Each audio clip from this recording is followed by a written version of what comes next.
gardening friends. This is different, isn't it?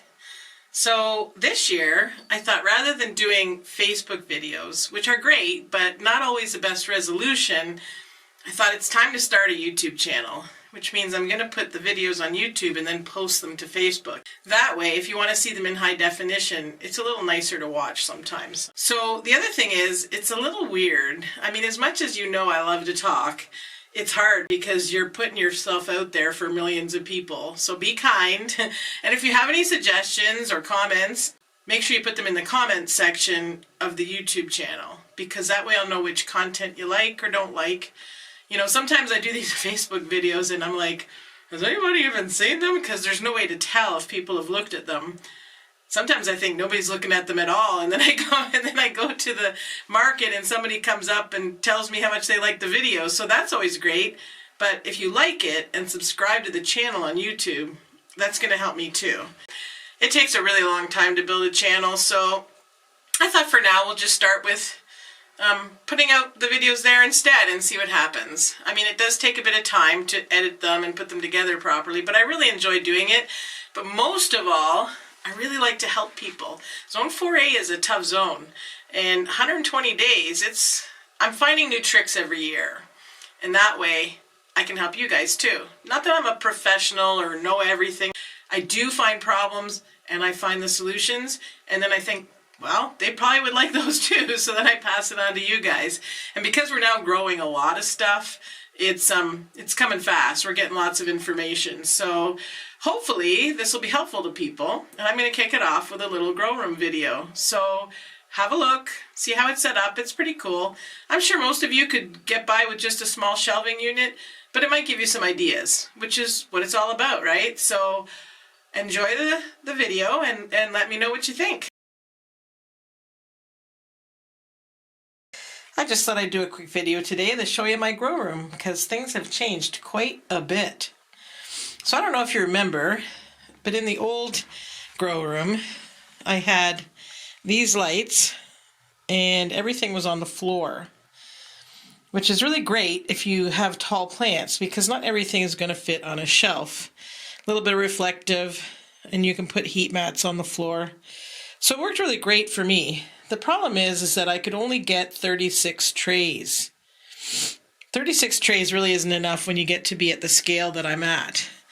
So I had these all along the one wall. This is only a 10 by 10 grow room. So on this side of the room, I had one big grow light here, which I could actually get things to flower. And then on this side, I had a shelving unit in the middle with just one shelf. So I had lots of room, lots of headroom if you were growing things, but really and truly for seedlings, you don't need that much room. So I decided to do a shelving unit, and it's great. I really like it. It works well, because let's face it, most of the time you're going to be dealing with really small plants. You're not going to be doing big plants here. It does happen towards the end of the season. So they're done with a daisy chain, which goes from light to light and then up to the next level. And I only use the shield. Can you see the shield here? I only use the shield on the outside because it does tend to block some of the light. And so I only put it on the one side, and that's just to protect my eyes. You can see the shield is working there to keep my eyes from burning. It gets really bright in here when they're all on. Anyway, I use my lux meter on my phone, and I place it along the shelf until I can figure out the best spot to put the light, to get the most even light. Because of these grow shelves being I think they're 18 inches wide, then you can get a tray sideways and get 4 trays per shelf. So it works really well. So this is what I've got growing so far. My eucalyptus, doing really well. Geraniums and penstemon. And this is vinca and perovskia. I don't like to combine trays, but it happens. Then on this one, we have rosemary. I don't know if you can see, there's a couple that have actually sprouted. They're really hard to get sprouted. And the onions. So, can you see there? Which seeds do you think were the ones that were stored over 1 year? It's very clear that onions do not do well if they're more than a year old. So I already know, I knew the Utah was old because I had that packet myself. This was a new packet, but somebody had it stored, you can tell. There's still a chance that they could germinate, but if you look at the Walla Walla. They are actually over a year, but I got them from Geo, so they must have been very fresh seed. And this is the Ruby Red, and I didn't have good germination last year. So actually Birds Creek has seeds right now, so I went and got more. And then these are pansies. Can you see them? They're just weenie weenies. Little teeny weenies. Oop. And of course you have to have your humidity dome. Everybody knows that, right? But it's really handy having them on a shelf because I can slide them out.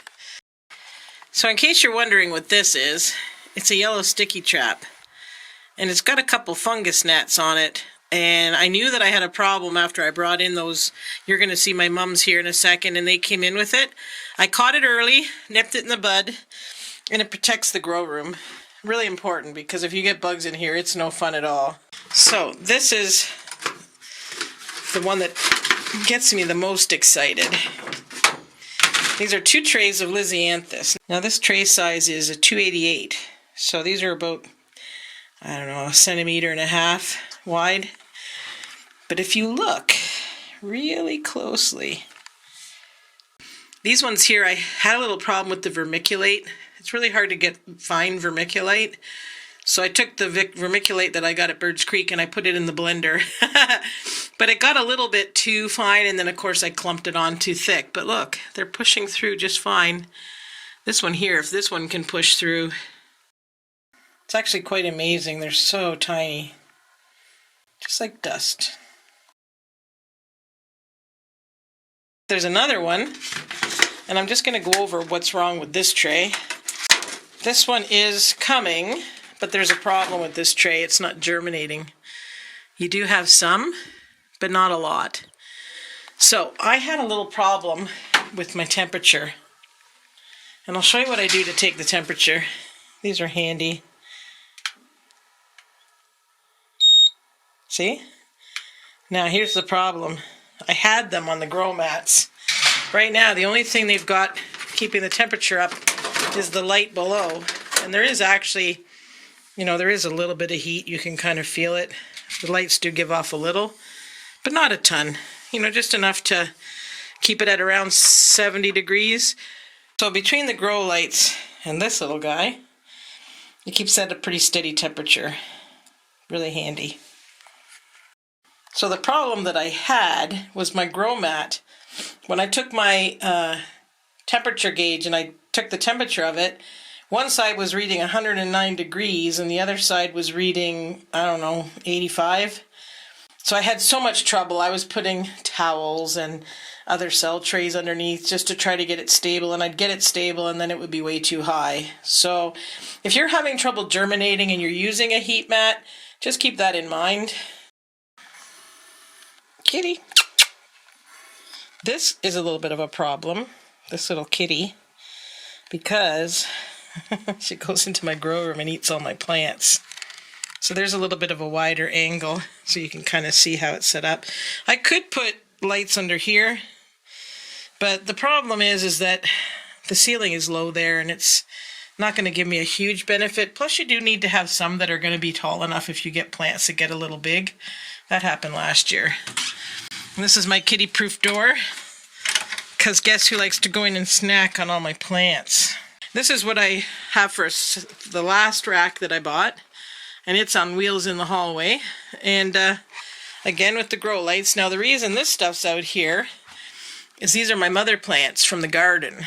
So even though I took most of the soil away, you can actually get a problem with aphids really easily. They'll come in the soil and they'll hatch. So I did cuttings off of these. These are my, what do you call them?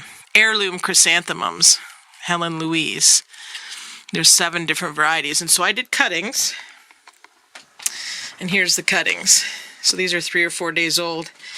And what's really interesting is, look at this one. I don't know if you can see it. That one was just a stick. I thought, I wonder if I just put a piece of the stem in there, would it root? Well, it's growing. And the funny part is I pulled it out yesterday and there's no roots on it. So you tell me, I don't know, it's really bizarre. I've never been super successful with cuttings, but you do just take basically most of the leaves off and then put some hormone rooting powder, which you can actually get at Canadian Tire. These are the different varieties that I have. So this is my new tagging system to make sure that tags don't fall out. And then over here, I rooted some ivy and some vinca vine. Vinca vine is pretty neat. You can see it there. That's the vinca vine, and it rooted really well. I actually rooted that in water, and then I moved it onto soil. Now, I use sterile potting mix. Otherwise, you get into trouble with aphids and critters that come in from the garden. So I've been keeping an eye on these plants, and so far so good. But in fact, yesterday I found a ladybug on them. So there you go. If the ladybugs are here, it makes you wonder. But I've been looking and I don't see any aphids. So that's about it, really. Thought you guys would enjoy seeing my grow room. It's getting bigger. Gonna have lots of stuff this year. Now I can do 76 trays. How much do you want to bet I need 176 by the end of this winter? Have a good day, everybody.